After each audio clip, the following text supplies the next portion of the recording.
کہتے ہیں کہ ایک مرتبہ ایک بزنس مین نے خواب میں دیکھا کہ اسے کہا جا رہا ہے کہ تمہاری کمپنی کے مین گیٹ کے سامنے جو فلاں پھل فروش پھل بیچتا ہے اسے عمرہ کروا دو۔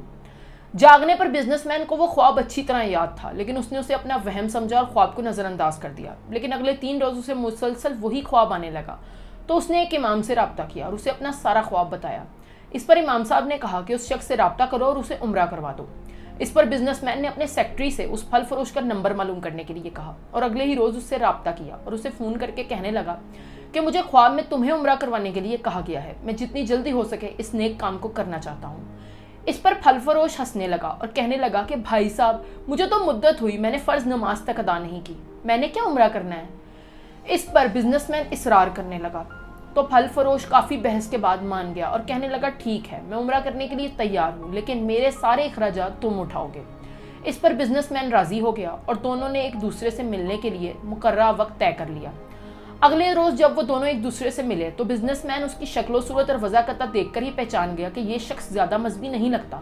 اسے بہت تعجب ہوا کہ اسے خواب میں اس شخص کو عمرہ کروانے کے لیے کہا گیا ہے، لیکن جو بھی ہے دونوں عمرے کے لیے روانہ ہو گئے۔ وہ دونوں میقات پہنچے، انہوں نے غسل کیا، اس کے بعد احرام باندھا اور اس کے بعد وہ حرم کی طرف روانہ ہو گئے۔ بیت اللہ پہنچ کر انہوں نے طواف کیا، اس کے بعد مقام ابراہیم پر 2 رکعت نفل ادا کیے، صفا مروہ کا چکر لگایا، سر منڈوایا اور اس طرح ان کا عمرہ مکمل ہو گیا۔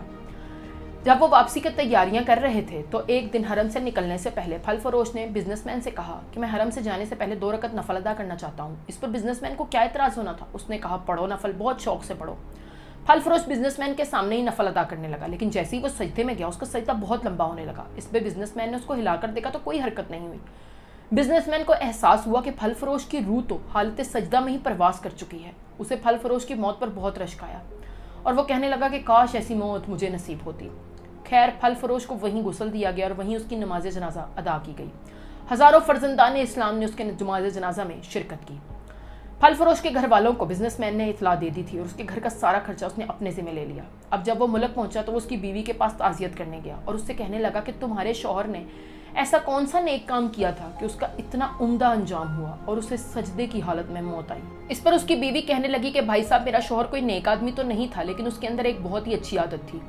ہمارے گھر کے پاس ہی ایک بیوہ عورت اپنے چھوٹے چھوٹے بچوں کے ساتھ رہتی ہے۔ میرا شوہر جب بھی اپنے بچوں کے لیے کوئی کھانے پینے کی چیز لاتا تھا تو ساتھ ہی ان بچوں کے لیے بھی لے کر آتا تھا اور اس کے دروازے پر رکھ کر کہتا تھا کہ بہن، میں نے باہر کھانا رکھ دیا ہے، تم اسے اٹھا لو۔ اس پر بیوہ عورت باہر نکلتی اور آسمان کی طرف دیکھ کر دعا کرتی کہ اے اللہ، اس نے میرے بھوکے بچوں کو کھانا کھلایا ہے، اس کا خاتمہ ایمان پر کرنا۔